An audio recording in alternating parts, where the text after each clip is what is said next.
예. 저희가 지금 일부에서 예금보험공사에 대해서 살펴보고 있는데 채용 절차 조금 더 자세하게 한번 뜯어볼까요? 일단은 채용 절차 다시 한번 강조드리는 네. 것은 서류 전형 이후에 필기 전형으로 넘어가는 그 과정에 있어서 굉장히 우수수수수 떨어진다. 1차 눈물 나네요. 전형 지금 현재 모든 채용 전형이 그렇듯이 사실은 이제 예금보험공사도 다른 데랑 사실 크게 다르지 않습니다. 네. 서류 전형, 필기 전형, 1차, 2차 면접으로 구성이 되어 있는데 서류 전형은 되게 특이한 게 이제 45배수를 뽑아줘요. 그렇기 때문에 굉장히 많은 수를 뽑아주지만 2차 전형인 필기 전형에서는 3배수로 낮아집니다. 네. 그렇기 때문에 이 부분은 꼭 주의하셔야 되고요. 여기서 이제 그 25배수라고 명시가 되어 있는 부분이 있는데 일단 이 금융 일반 같은 경우에 경영 일반 같은 경우는 45배수가 맞지만 채권회수라든지 이런 쪽은 25배수라서 여기 한번 노려볼까? 네. 자칫 잘못하시면요 이제 그런 변호사 자격증 갖고 계신 분들과 함께 예. 경쟁하는 사태가 벌어질 수 있으니 이런 부분들은 꼭 주의하셨으면 좋겠고요. 네. 예. 이후에 3차, 4차 전형 같은 경우에는 1.5배수, 1.1배수이기 때문에 2차 면접은 사실은 그냥 의미가 없다라는 생각이 좀 들어요. 그러네요. 그냥 뽑을 사람을 다시 한번 점검한다라는 측면이 강하고 네. 이제 3차 면접에서 1.5배수로 줄어드는데 1.5배수까지 접근하게 되면 이때부터는 사실 좀 마음이 좀 놓이겠죠. 3배수에서 네. 1.5배수, 1배수까지 가면은 그거는 여러분들한테 있어서는 어느 정도 난이도가 덜할 거라는 생각이 들어요. 다만 근데 이제 1.5배수라 그래가지고 3배수에서 1.5배수 줄일 때 둘 중에 한 명은 떨어지는 상황인데 그렇죠. 너무 방심하지 말라. 예. 필기 전형이 다라는 생각으로 접근하시면 또 위험할 수 있다라는 그렇죠. 거 꼭 강조해드리고 싶습니다. 네. 그러면 이제 서류 전형을 한번 살펴봐야 할 것 같아요. 여기 제가 적혀 있는 걸 봤을 때 학교 교육이나 뭐 직무 관련 사항들에게 배점이 굉장히 크거든요. 작성 시에 좀 어떻게 부각을 하는 게 좋을까요? 정확히 짚어주셨습니다. 사실 이 서류 전형에서 제일 중요한 게 자기소개서나 직무 능력 소개서 같은 경우에 적부예요. 그렇기 때문에 네. 사실 제일 중요한 거는 직무 관련 교육, 자격, 경력인데 이게 배점이 배점이란 말이죠. 그래서 이런 부분들에서 좀 미리미리 준비를 하셔야 될 것 같은데 제일 중요한 거는 그러면은 이 직무 관련 교육, 자격, 경력이다라는 거는 좀 네. 인지를 하고 계실 텐데 네. 그 부분은 제가 생각했을 때는 예보를 미리 준비하셨던 분들이라고 한다면 이 교육 사항에 대해서는 아마 대비가 어느 정도 이루어졌을 가능성이 굉장히 높다라는 생각이 들어요. 그래서 직무 관련 교육에 대해서는 꼭 만약에 내가 지금 현재 예보를 이제 지원하겠다 혹은 내가 준비를 하겠다라신 분들은 여기가 배점이 가장 크구나라고 생각을 하시고 네. 학교에서 내가 전공이 관련 전공이 아니라 할지라도 수업을 꼭 들어야겠다 복수 전공을 해야겠다 하는 부분들은 꼭 챙겨 놓으셨으면 좋겠어요. 네. 이 실제로 직무 관련 교육은요 최대 20개까지 작성이 가능해요. 그렇기 때문에 상당한데요? 네, 그래서 사실 그런 얘기도 있습니다. 왜냐하면은 전공 제한 없다면서요. 네. 맞아요. 전공 제한 없다 그래놓고서는 20개나 작성할 수 있다 그러면은 전공생들 뽑겠다는 거 아닙니까? 라고 얘기가 나올 수도 있는데 네. 뭐 20개를 꼭 꽉 채워야지만 합격하는 건 아니긴 합니다. 네. 다만 분명히 여러분들이 진짜 가고 싶은 기관이면 꽉꽉 채우고 싶겠죠. 그래서 그런 부분들은 좀 미리미리 고려를 하셔서 내가 만약에 아직까지 이런 직무 관련 교육을 못 들었던 분들이라면 들을 기회를 만드시고 이미 졸업을 한 사람은 어떻게 라고 한다면 학점은행제라든지 네. 하는 부분들도 꼭 고려를 하셨으면 좋겠던 부분이 이 부분입니다. 그리고 특히 직업교육 같은 경우에도 사실은 이제 공단으로 남겨두지 않아야 되는 부분 중에 하나거든요. 네. 그래서 예. 학교교육과 별개로 직업교육이라는 란도 꼭 있어요. 그래서 내가 만약에 이제 졸업은 했고 학점은행제를 진짜 하기 싫다. 더 이상 전공 과목 수업을 듣고 싶지 않다라고 하시면 어쩔 수 없이 이 직업교육으로 선회하는 것도 방법이 될 수 있습니다. 이 직업교육이 뭐냐면은 기본적으로 고용노동부의 직업훈련 포탈 이라는 사이트가 네. 있거든요. 거기에 NCS 코드로 등록되어 가지고 이 내가 지금 현재 지원하고 있는 경영 일반 관련되어 있는 과목들 비슷해 보이는 거라고 한다면요 어느 거든지 지원을 할 수 있는 그렇게 채울 수 있는 과정으로 생각하시면 좋을 것 같습니다. 그래서 실제로 작성 예시를 보면은 좀 이해가 좀 더 빠를 텐데요. 네. 직업교육 같은 경우에는 뭐 예를 들면은 지금 현재 기업 회계 양성자 과정이라고 되어 있죠. 네. 그래서 회계 개념과 경영 활동에 필요한 순환 과정 및 재무제표에 대한 지식을 체계적으로 습득해서 땡땡땡땡 컴퓨터 회계학원. 그리고 중요한 거는 맨 마지막에 NCS 코드가 나와 있죠. 네. 그래서 여기서 중요한 포인트가 이 NCS 코드예요. 근데 이제 뭐 기본적으로 일반 학원 가면은 이렇게 뭐 수료증 주는데 그런 데를 그냥 다니면 되지 않아요? 라고 하시는 경우 간혹 있는데 네. 속지 않으셨으면 좋겠어요. NCS 코드가 발급되는 기관인지를 무조건 확인을 하셔서 네. 이 코드 발급이 된다라고 하면 그때 수업을 듣는 게 맞습니다. 그거에 대해서 확신이 안 든다라고 한다면요. 앞서 말씀드렸듯이 HRD 넷 이 실제 이제 고용노동부에서 공인하고 있는 사이트거든요. 네. 그래서 운영하고 있는 사이트이기 때문에 거기에 등록되어 있는 이런 관련되어 있는 과정들을 드시면은 20개 금방 채우실 수 있다고 저는 생각이 듭니다. 예. 그 밖에도 사실 또 중요한 포인트 중에 하나가 사실은 자격증인 것 네. 같아요. 근데 사실 이 자격증의 우대사항이요. 네. 범접하기가 좀 힘들죠. 그렇죠. 변호사 자격증 예. 아니면은 회계사. 회계사. 그쵸. 그래서 사실 뭐 변호사, 회계사 자격증 갖고 계신 분들은 아마 뭐 저의 이런 조언이 필요 없지 않을까 싶어요. 네. 근데 대부분 다 그러면 나는 걔네들이랑 경쟁해서 살아남을 수 없다. 그럼요. 근데 사실 변호사, 회계사만 예금보험공사에 취업하는 건 아니거든요. 그렇죠. 또 엄밀히 따지면. 그래서 이 일반 취준생들한테는 무의미하다라고 생각하지 마시고요. 여러분들을 위해서 따로 가점은 아니더라도 예. 실제로 직무에 도움이 될 수 있는 자격증이다라고 어필하는 란이 추가로 나와 있어요. 예. 그 대표적인 예시가 그 외 직무 혹은 직무 관련 지식에 관한 자격증은 아래에 기입해 주세요라고 한다면서 실제로 작성하실 때 작성 요령과 함께 다른 과목에 대해서 다른 자격증에 대해서도 작성할 수 있는 란을 추가를 해놨어요. 네. 여기를 자격증을 검색을 해보시면은 컴퓨터 활용 능력부터 시작해서 한국사라든지 아니면 앞서 말씀드렸던 디지털 관련 자격증이라든지 예. 하는 부분들은 가점을 받지는 않습니다. 네. 하지만 이 자격증들을 실제로 기입을 하시게 되면은 여러분들이 아무래도 진짜 내가 비록 가점은 못 받아도 이 직무에서 내가 활용할 수 있는 능력이 이만큼 더 많아요라고 하면서 서류 전형에서 이제 배점이라든지 점수를 받을 때 혹은 면접에서 내가 질문지에 대해서 답변을 할 때 도움이 되는 부분들이 분명히 존재할 수 있거든요. 예. 그래서 포기하지 마시고 가점 아니라고 그냥 안 쓰시지 마시고요. 네. 작성을 꼭 하셨으면 좋겠습니다. 예, 이렇게 교육사항, 자격사항에 대해서 기입하는 방법까지 살펴봤고요. 자, 다음은 이어서 자기소개서 작성입니다. 항목이 어떤 것이 있는지 좀 궁금한데요. 이게 진짜 적부라고 해가지고 네. 방심하시는 분들이 있어요. 뭐 교육사항이나 먼저 만들어 놓지. 음. 이게 예금보험공사가요, 뭐로 유명하면요, 짧고 길게로 유명합니다. 실제 이번 하반기에요, 네. 총 10항목이 나왔어요. 아이고야.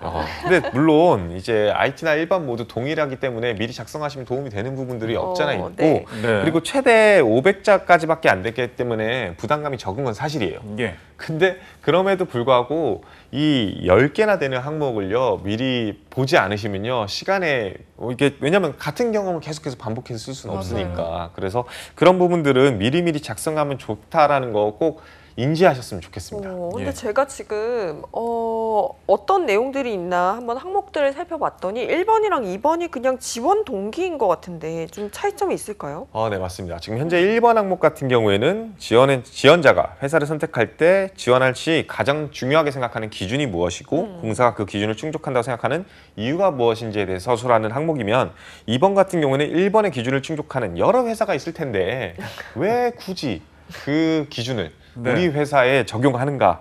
우리 회사에 지원한 이유가 무엇인가? 다시 한번 써달라. 사실 그러면 반복되는 느낌. 어떻게 나눠야 네. 될지라는 막막한 감정이 있을 거라 그렇죠. 생각을 해요. 저는 사실 자신의 직업관과 그 직업관에 부합하는 공사의 모습을 작성하는 게 예금보험공사 그 1번 항목의 내용이라고 저는 생각이 들어요. 네. 다른 예를 들면은 성장하는 회사에서 함께 성장하고 싶다라고 한다면 예금보험공사가 그런 성장하는 기업이다라고 얘기를 할 수 있는 거. 물론 예. 전혀 예금보험공사는 성장하는 기업이 아닙니다. 일부러 잘못된 예시를 드리고 있는 건데 네. 네.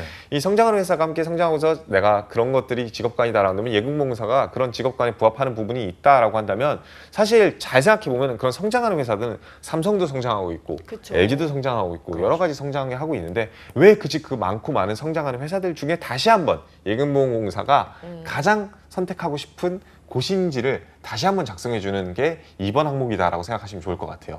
그래서 거시적으로 이러한 기관들의 역할이나 일들에 대해서 작성하시는 것이 1번이라면 네. 그런 기관들의 일들을 왜 이 예금보험공사에서 하고 싶은지에 대해 쓰는 게 2번이다 라고 생각하시면 좋을 것 같아요. 이거를 제가 성장한다라고 얘기를 하니까 좀 이해가 덜 될 가능성이 높아요. 네. 제가 힌트를 주면은 제가 걱정되는 것 중에 하나가 다들 그렇게 쓰더라고요. 아. 그래서 그것 때문에 좀 우려가 되는데 네. 힌트를 조금만 더 네네. 드리자면은 예. 사실은 공기업들의 가장 핵심적인 포인트 중에 하나가 기금을 관리한다라는 측면이 있죠. 그쵸. 그리고 사실 뭐 지금 현재 예금보험사 같은 경우에는 그 기금을 관리하는 것 등 관리하는 기금을 바탕으로 무엇을 하는 것 중에 하나가 이런 부실한 기업들 그리고 금융회사들의 리스크를 관리하는 측면이 있죠. 네. 근데 잘 생각해 보면 리스크 관리하는 회사는요 금융감독원도 있어요. 그렇죠. 그렇죠? 아니면 다른 공공기관들도 분명히 많단 예, 말이에요. 그렇죠. 그렇기 때문에 일단은 내가 건전한 금융시장을 만들고 싶다라는 생각이 들면은 예금보험공사 같은 기관들을 들어가고 싶다라는 생각이 네. 들겠죠. 예. 그것이 1번. 1번에 가깝고 그리고 그러한 건전한 금융회사를 만드는 많은 기관들이 있는데 예금보험공사 기회에도 금융감독원도 있고 아니면 금융위원회도 있고 굉장히 많은데 왜 그중에서 하필 예금보험공사냐라고 더 구체적으로 소비자와 더 가까운 기관이기 때문에 라고 얘기를 하는 것이 2번에 가까운 접근 방법이다라고 생각하시면 좋을 것 같습니다. 예, 1번은 공사 중에서도 왜 금융권 공사인지, 2번은 그 금융공사에서도 왜 예금보험 공사인지 좀 더 이렇게 단계적으로 맞습니다. 나아가는 그런 방향을 잡아야 할 것 같습니다. 자, 3번과 4번도 좀 비슷합니다. 연관된 건데 인재상과 관련된 문항이에요. 3번이 이제 부합하는 모습, 그리고 4번이 자신이 부족한 모습을 기술하라고 써 있어요. 자, 어떤 것을 선택해서 써야 할지 아마 감이 안 올 것 같아요. 맞습니다. 이게 사실 예금보험공사에 부합하는 인재상을 작성하고 그거에 대해서 어떻게 적용하고 발전시킬지에 대한 이야기들은요. 잘 쓸 거예요 아마. 예. 그렇죠? 뭐 어쨌든 간에 이런 내용들을 쓰기는 편할 테니까요. 반대로 근데 공사 인재상 중 지원자가 가장 부족하다고 생각하는 거 하나 뽑고 어떻게 보완하거나 개선할지를 쓰라라고 한다면요. 도대체 뭘 써야 될지 막막할 가능성이 네. 굉장히 높습니다. 일단 예금보험공사의 인재상을 살펴보면요. 책임감, 소통, 전문성 이 세 가지가 인재상이거든요. 네. 근데 저는 일단은 합리적으로 생각했으면 좋겠어요. 물론 여러분들 책임감, 소통, 전문성 다 있을 거라 생각을 하는데 예. 자 없다고 생각했을 때 문제가 되는 거를 한번 생각해 봅시다. 전문성 좀 부족하다. 어떤가요? 일을 맡길 수가 없겠죠. 네, 그렇죠. 당장은 맡길 수 없겠죠. 예. 그럼 개선할 수 있을까요? 네. 할 수 있을 것 같아요. 개선의 여지는 있겠죠. 예. 소통 능력 공부만 하다 보니까 사실 사람 만나는 거 많이 못 해봤어요. 그러다 보니까 좀 이렇게 살갑게 다하는 거 좀 약간 부족한 게 있어요. 예. 어때요? 문제가 될 수는 있겠죠. 하지만 개선할 수 있을까요, 없을까요? 근데 그날까지 소통이 안 되면 좀 개선 여지가 없어 보여요. 그 생각은 정말 못 해봤는데 네. 맞아요. 살아온 근데 기간이 있는데. 그래서 네. 이거는 좀 팁인데 예. 소통이 아예 안 된다라고 얘기하면요, 그거는 개선의 여지가 없는 건 사실입니다. 네. 예, 그렇죠. 하지만 이 소통 능력도 굉장히 다양한 측면이 있겠죠. 네. 예를 들면은 눈높이에 맞춘 소통은 어떨까요? 좀 어려운 단어를 쉽게 풀이하는 방법. 이런 건 사실 잘 못해요. 좀 직관적인 사람이다 보니까. 예. 근데 이거는 뭐 살아가는데 서로 그쵸. 얘기하는데 문제가 될 건 아니고 개선할 수 있는 여지는 분명히 존재하겠죠. 예. 그렇기 때문에 만약에 소통 능력이 부족하다라고 네. 하시면 작성해도 되냐? 작성해도 됩니다. 다만 진짜 말 그대로 커뮤니케이션 안 되는 사람이다라고 한다면요, 그거는 약간은 소시오패스에 가까운 능력이기 때문에 안 되겠죠. 네. 하지만 소통 능력을 좀 더 세분화시킨다라고 한다면 앞서 말씀드렸듯이 눈높이에 맞춘 소통이 약간 부족하다. 좀 더 전문 지식을 좀 더 쉽게 풀이하는 걸 잘 못한다라든지 네. 예. 아니면은 좀 굉장히 엄격하고 칼 같은 기준이 있다 보니까 자연스럽게 좀 유하게 얘기하지는 못한다. 잘못한 거에 대해서는 너 이거 잘못했다라고 직관적으로 얘기하는 스타일이다. 라는 부분들도 분명히 소통이 안 되는 측면은 맞지만 개선할 수 있는 여지는 그쵸. 분명히 존재하는 거기 때문에 예. 어떠한 소통인지를 좀 더 세분화시키면은 접근하기는 쉬울 겁니다. 예. 하지만 책임감, 얘는 없으면 안 책임감은요 되죠. 쉽지 않습니다. 네. 이게 책임감을 뭐 개선할 수 있는 여지는 분명히 존재한다고 저는 생각을 해요. 근데 책임감이 없다라고 얘기하면요, 이건 책임감의 종류는 존재하지 않거든요. 네. 책임감은 책임감일 맞아요. 뿐이다 보니까 책임감을 기르기 위해서 어떤 노력을 하실 거예요? 라고 하면요, 대부분의 친구들은 책임감 기를 수 있는데요 라고 얘기를 해요. 도대체 어떻게 기를 수 있는데? 라고 얘기를 하면요, 예. 사실 이게 말이나 글로 표현하기가 쉽지 않습니다. 네, 약간 뭐- 말문이 막히는 것 같아요. 네. 확실히. 뭐 학생회장을 하면서 책임감을 기를 수 있대요. 근데 학생회장은 책임감이 있기 때문에 나가는 거지 그쵸. 책임감을 기르기 위한 수단이 아니란 말이에요. 맞아요, 맞아요. 근데 진짜 이거를 오해하는 경우가 굉장히 많습니다. 예. 책임감 좀 더 이렇게 개선할 수 있는 여지가 있는 건 분명하지만 이거는 살아가는 과정 중에 체득되는 부분이기 때문에 저는 이제 다른 것들은 다 작성해도 되지만 네. 뭐 본인이 네. 뛰어난 발전할 수 있는 강점이라고 하는 부분들을 다 작성할 수 있지만 그리고 반대로 단점도 다 작성할 수 있지만 기본적으로 책임감은. 책임감은 부족한 부분으로는 쓰지 않았으면 좋겠다라고 좀 권유드리고 싶습니다. 네, 네. 오늘 권쌤이 진짜 엄청난 꿀팁을 주고 계신 것 같아요. 그래서 우리가 1번부터 4번 문항까지 한번 살펴봤는데 제가 한번 쭉 읽어봤을 때 뭐 5번, 6번, 7번, 8번은 조금 다른 기업들에서도 쉽게 접할 수 있는 문항인데 9번이 공사의 업무와 관련해서 발전이 필요하다고 생각되는 부분을 쓰고 그것을 위하여 지원자가 기여할 수 있는 방법에 대해 기술해 주십시오. 이 발전이 필요하다고 생각하는 부분, 지원자가 썼을 때는 조금 민감한 내용이 되지 않을까라는 생각이 들거든요. 아, 맞습니다. 이게 사실 그래서 가장 큰 고민일 거라 저는 생각을 해요. 네. 네. 근데 여러분들이 하는 게 건전한 비판이라면 사실 조직 내에서도 비판점이 있어야지만 조직이 좀 더 좋은 방향으로 갈 수 있는 건 사실이잖아요. 그렇죠. 그래서 여러분들의 비판이 비난이 아니기만 하면 됩니다. 사실 비판과 비난은 한 끗 차이인데 여러분들이 뭐 예금보험공사 노답이라고 쓰지는 않을 거 아니에요. 답이 없다.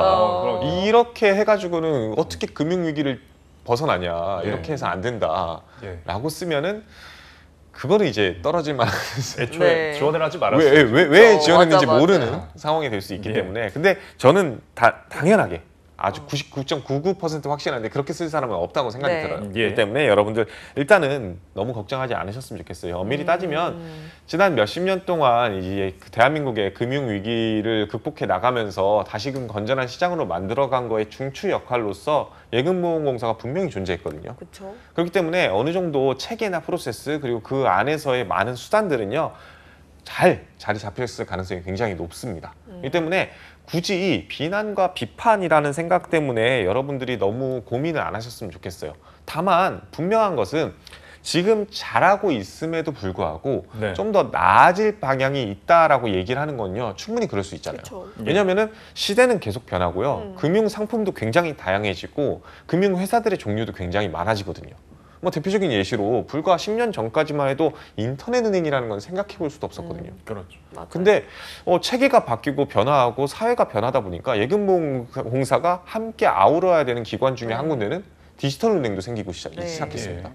그리고 앞으로 향후 20년 안에는 뭐 10년 안에 저는 앞으로 한 2년 안이라고 생각을 하는데 네이버라든지 카카오라든지 이런 IT 기업들이 이런 파이낸셜을 통해 가지고 보험회사라든지 이런 데로 진출할 가능성도 굉장히 크다고 생각을 해요. 근데 앞서 말씀드렸듯이 그 보험에서 일부의 계약들에 대해서는 예금보험공사가 또 다뤄야 되고 담당해야 되는 부분들이 존재하거든요. 네. 그러니까 나중에 가가지고는 IT 기업까지도 예금보험공사에서 아우러야 되는 부분들이 분명히 존재할 거예요. 근데 예. 이런 부분들은 현재 지금 잘 하고 있다 할지라도 새롭게 나오는 업무이자 어떻게 보면 조직에 있어서의 변화점이기 때문에 예. 이런 부분들은 사실은 어떻게 보면 예금보험공사에서 가려운 부분들이 아닐까 저는 생각이 들어요. 그래서 예. 이런 부분들을 속 시원하게 긁어주는 거, 그러니까 개선안, 발전 방법에 대해서 건드려주는 것도 굉장히 좋은 접근 방법이 아닐까 싶습니다. 그래서 이런 거에서 작성을 하셔야지만 여러분들이 좀 더 질문을 받을 때 면접 가가지고 예. 더 수월할 거예요.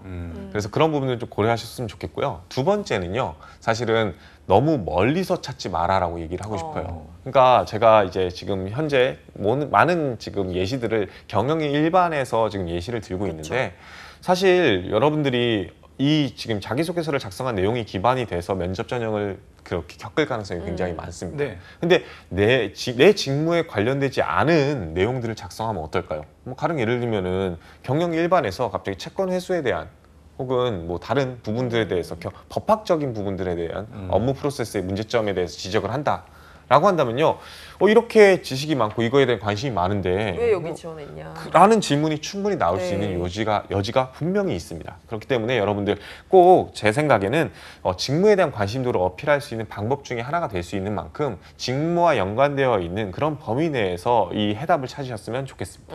예. 어떤 시대 변화와 그리고 공사의 역할에 대한 생각이 좀 필요해 보입니다.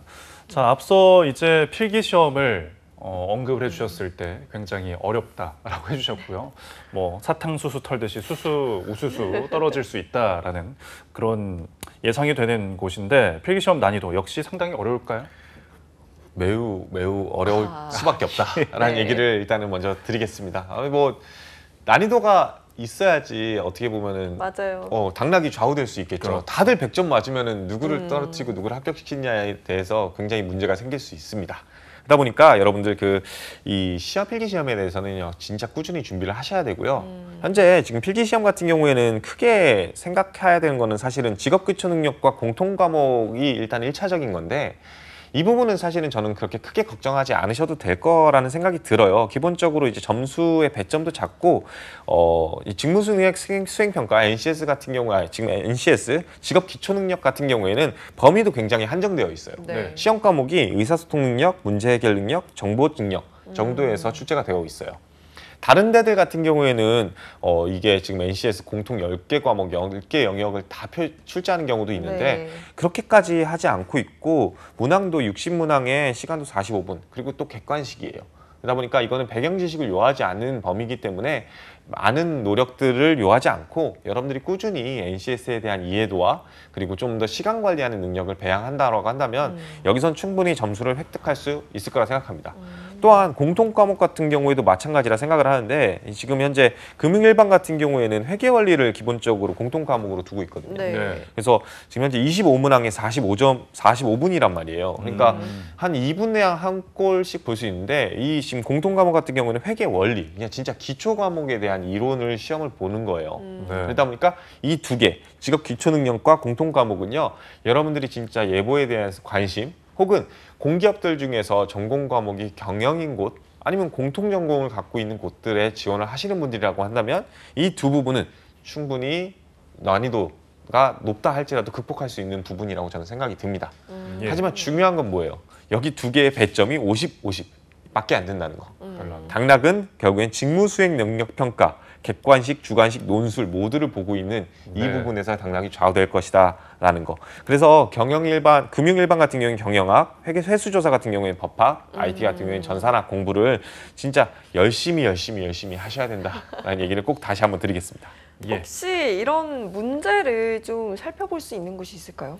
이게 진짜 중요한데 네. 사실 이게 팁인데 예금보험공사 공식 홈페이지에 가면요 네. 이 공통 과목에 대한 예시 문제를요 아. 미리 볼 수가 있게 되어 있어요. 정말 네. 친절한 기관이 아닐 수가 없습니다. 그래서 여러분들 꼭 들어가셔가지고 네. 한번 풀어보는 것도 제가 진짜 실제 나온 그쵸. 문제가 뭔지에 대해서 경험해 볼 수 있는 좋은 기회가 될 겁니다. 예. 네, 일단 한번 풀어보고 어느 정도 난이도인지 체크를 해보는 것도 괜찮은 방법인 것 같아요. 자, 이렇게 필기를 지나고 나면 마지막 면접이 남아 있습니다. 이게 배수가 워낙에 낮다 보니까 내가 면접까지 뭘 벌써 준비해 이렇게 하면서 소홀하는 경우가 있을 것 같거든요.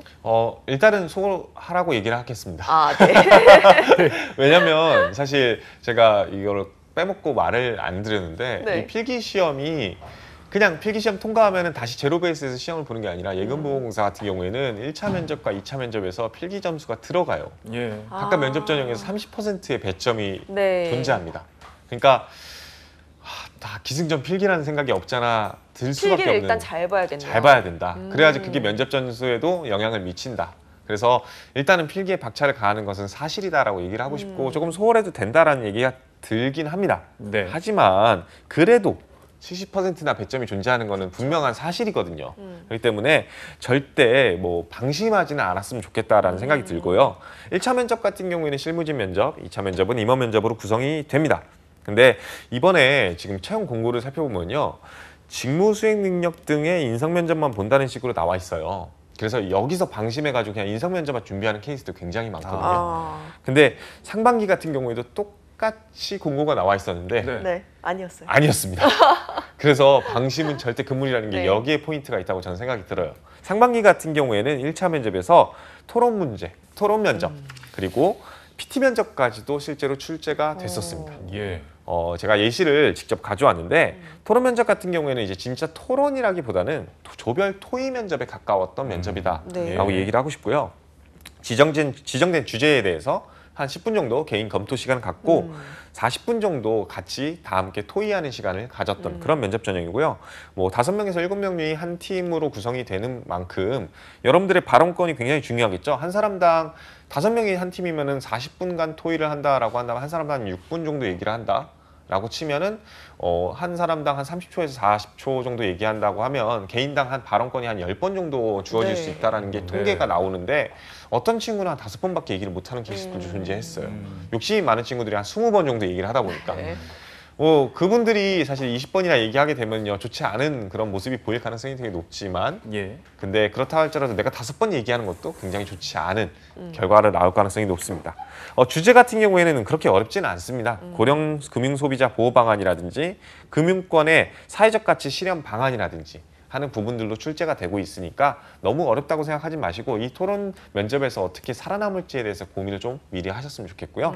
PT 면접 같은 경우에는 실제로 이제 한글이라든지 PPT, 워드 같은 것들을 바탕으로 해가지고 실제 발표 자료를 만들어서 개별 발표를 하는 면접도 시켰습니다. 네. 그래서 주제는 사실 뭐 여러분들이 고민이 많으실 텐데 어떤 주제가 나올지 주제 같은 경우 제로금리 시대, 금융시장의 리스크와 대응 과제 이런 것들이 예시 주제였고요. 실제 여러분들이 아마 논술 시험 통과할 정도라고 한다면요. 이런 주제는 충분히 저는 극복 가능하다고 생각을 해요. 근데 여기서 걱정되는 것 중에 하나가 모르는 주제 나오면 어떡해요? 라는 경우가 있는데 또 친절하게도 한 2개 정도의 주제를 주고 그중에서 하나를 선택할 수 있게 해주고 있습니다. 그러니까 내가 가장 자신 있는 분야의 주제를 선택하셔가지고 발표를 하시면 되는 면접이다 생각하시면 좋을 것 같습니다.